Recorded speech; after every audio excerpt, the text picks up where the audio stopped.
আচ্ছা বলুন, আপনার কি সমস্যাটা আপনার না আপনার মেয়ে? ধুর ডাক্তার সাহেব, এটা আমার বাড়িওয়ালা।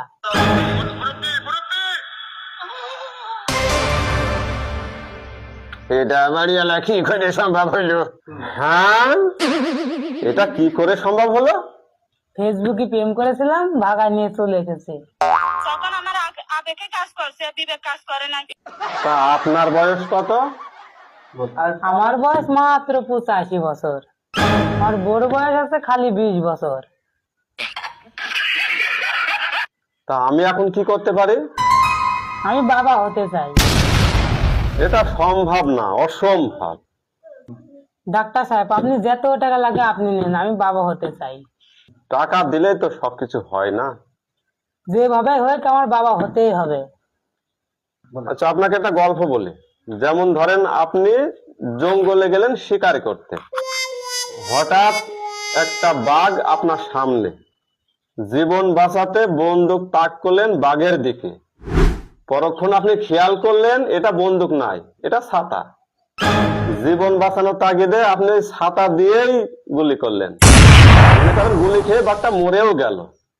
তারপরে আপনি বলুন তো, এটা কিভাবে সম্ভব হলো? না না না, এটা তো সম্ভব না। নিশ্চয়ই গুলিটা অন্য কেউ করেছিল। যেমন গল্পটার শেষ যেটা দাঁড়ালো, ঠিক এমন ভাবেই আপনি বাবা হতে পারবেন। আচ্ছা বলুন, আপনার কি সমস্যাটা আপনার না আপনার মেয়ে? ধুর ডাক্তার সাহেব, এটা আমার বাড়িওয়ালা।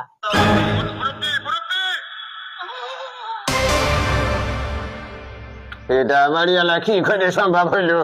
হ্যাঁ, এটা কি করে সম্ভব হলো? ফেসবুকে প্রেম করেছিলাম, ভাগায় নিয়ে চলে এসেছে। তখন আমার আবেগে কাজ করছে, বিবেক কাজ করে না। তা আপনার বয়স কত? আমার বয়স মাত্র 85 বছর। আমার বড় বয়স আছে খালি 20 বছর। তা আমি এখন কি করতে পারি? আমি বাবা হতে চাই। এটা সম্ভব না, অসম্ভব। ডাক্তার সাহেব, আপনি যত টাকা লাগে আপনি নেন, আমি বাবা হতে চাই। টাকা দিলেই তো সবকিছু হয় না। যেভাবে হোক আমার বাবা হতেই হবে। আচ্ছা, আপনাকে একটা গল্প বলি। যেমন ধরেন, আপনি জঙ্গলে গেলেন শিকার করতে, হঠাৎ একটা বাঘ আপনার সামনে। জীবন বাঁচাতে বন্দুক তাক করলেন বাঘের দিকে।